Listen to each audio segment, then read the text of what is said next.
காஷ்மீர் கெரான் செக்டாரில் பயங்கரவாதிகள் ஊடுருவல் முயற்சியை ராணுவத்தினர் முறியடித்துள்ளனர். 15 நாள் சண்டை முடிவுக்கு வந்துள்ளது.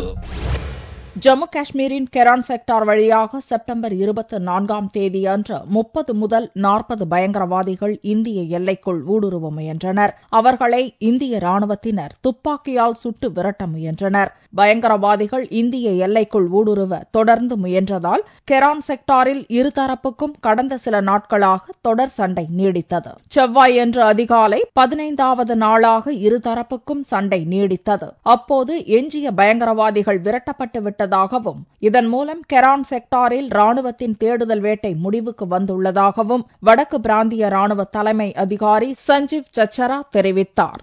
பாகிஸ்தான் ராணுவத்தினரின் துணையின்றி இந்த ஊடுருவல் முயற்சி நடந்திருக்க வாய்ப்பில்லை என்றும் எல்லையை காக்கும் பணியில் ராணுவம் தொடர்ந்து விழிப்புடன் இருக்கும் என்றும் சஞ்சீவ் சச்சரா தெரிவித்தார். டெல்லி அருகே ஹிண்டான் விமானப்படை தளத்தில் நடந்த விமானப்படை நாள் விழாவில் பங்கேற்க வந்த ராணுவ தளபதி பிக்ராம் சிங்கும் கெரான் ஊடுருவல் முயற்சி முறியடிக்கப்பட்டு விட்டதாக தெரிவித்தார். இந்திய பகுதிகளை பயங்கரவாதிகள் ஆக்கிரமிக்கவில்லை என்றும் பிக்ராம் சிங் கூறினார். Let me clarify. You see, the large number of channels have talked about this being an intrusion. It is not. It was a desperate infiltration bid that has been foiled.